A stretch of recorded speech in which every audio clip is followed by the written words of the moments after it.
Hey guys, this is Miriam at High Life Auto. I am out doing a video test drive on a 2017 Kia Optima. If you've never been on my video test drives before, the way it works is I drive the vehicle on video and I tell you what I see, hear, think, smell, and feel to give you the best indication of being in the driver's seat without actually being in the driver's seat. I'm not a mechanic and this is not meant to be a 182-point inspection. Rather, this is meant to be a sneak peek into how the vehicle drives and any potential issues I notice as we're going along. So we'll take a look around the vehicle, we'll take a look under the hood, and then we'll go for a drive. And this one just drove in from St. Louis yesterday. I'm trying to knock out all my videos today, but all I know is I've driven this one down to Camp Cars and it came in from St. Louis. Everything else we will figure out as we go. So, here we go. Alright, 2017 Kia Optima. So it's only like 7 years old. It has been run a little bit. Just, you can see on the body, it's kind of been scratched up back here, just kind of drug along the side of something. These tires are right about 30%, but the body looks pretty decent. Like as far as rust goes, I don't really see any rust.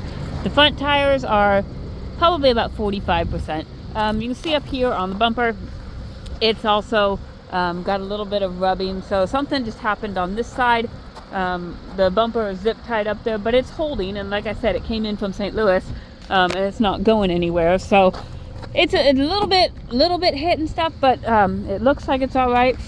Interior is pretty clean. I just noticed there's like a little button here missing or something. I'll see if there's one on the opposite seat to see what we're missing, but I think it's probably the lumbar support. That's usually what that button is, but it's clean on the inside, pretty decent condition. The back end looks nice, and then this side looks really good. So it looks like it was just one altercation with a wall or a parking divider or something, I don't know. Under the hood here,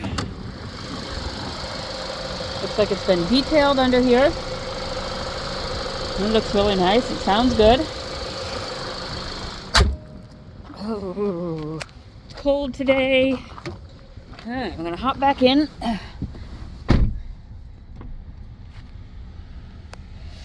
Okay.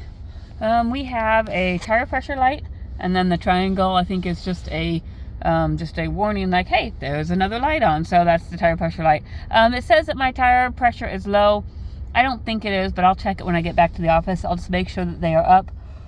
So check my description to see if that changes. For right now, I'm going to say that there's a tire pressure, probably the sensors. But like I said, I'll check it when I get to the office, and if that goes back up and I know the sensors are working, then I will put that in the description. Otherwise, that's it. I've got here no radio, just doesn't turn on.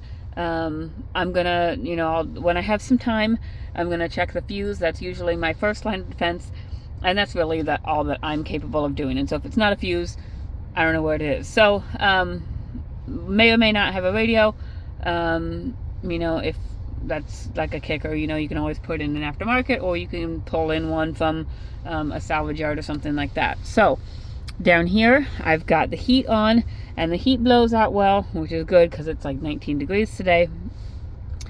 And because it's 19 degrees, I may or may not be able to actually test the AC. I had it on earlier just to see, and it is blowing out ice cold. So I'm going to say that it works, but you also have to recognize that it is 19 degrees out today. So it may be blowing in air from outside, just cold air from outside.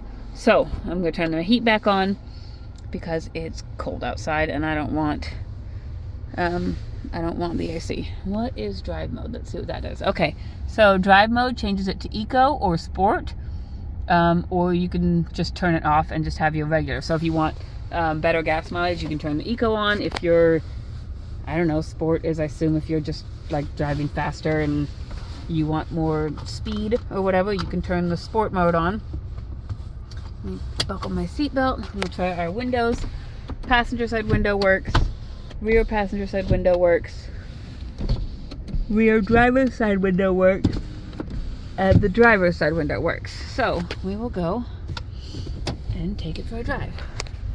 Oh, and the rear view mirror is just not here.